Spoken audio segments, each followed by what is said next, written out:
Alright, today I'm going to be making a Quaker Oat Bran hot cereal. Alright, look at that, hot cereal.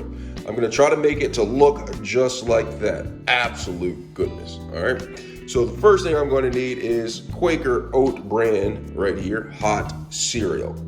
Alright, a box of it. So let's go ahead and read the instructions on the back. Wait a minute. I don't want to make oat bran muffins. I want to make hot cereal, so I'm going to look over here.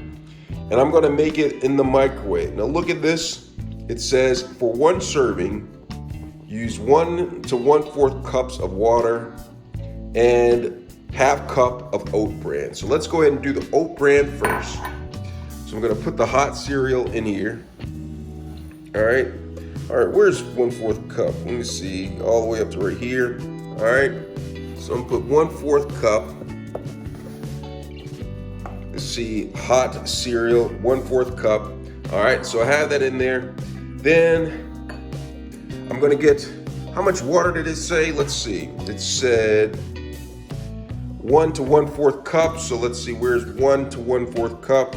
There is no 1 to 1/4 cup, so I guess I'm just gonna go with where it says 1 cup. All right, so let me get some water. So fill this up with water.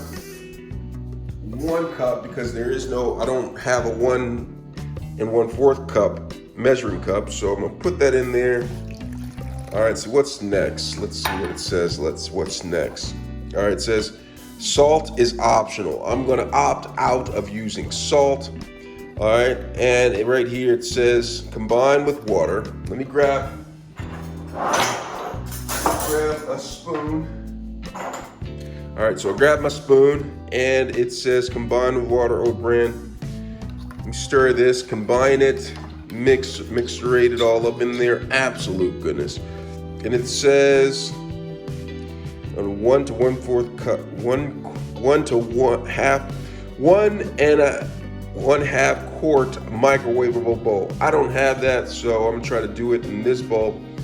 And it says microwave on high. All right, for 2.5 to 3 minutes. All right, let me go ahead and do that for 1 serving. All right, so I'm gonna put it in the microwave and then I'm gonna go for 2.5 minutes. All right, is there a half button? No, I'm just gonna press 2. There is no half button, so I'm just gonna do 3, 0 seconds. All right, and then start. Let's check on it. All right, it's almost done and it looks like it's boiling over. I don't know what's kind of gonna come of this, but I still have 12 seconds. I hope it doesn't boil over, and it looks like it's boiling over. Maybe I should have used a bigger bowl. So I should have used a bowl that's big enough. Either way, it's done. I'm going to take my oven mitt and then pull this. Get started with dressing this up. I have blueberries right here because I want to make it look like that. All right, let me get started with that. All right, I'm gonna make it look like that. So first thing I'm gonna put in there, I'm gonna put in a little honey. All right, this is all American honey right here, US grade A. I'm just gonna put a little bit of honey in there. A little bit of honey. All right, I'm gonna take my spoon, stir that up a little bit. It's smelling great. Next, I'm gonna put in some of these blueberries. Absolute goodness. All right, so I'm gonna take a couple of blueberries, throw them on top. I'm telling you, this is looking good. All right, let's see, does it look like it? Almost, look at that. What I made, what's on the box. What I made, what's on the box. Let me zoom in so you can see a little bit more of this. Absolute goodness, if you ask me. Absolute goodness.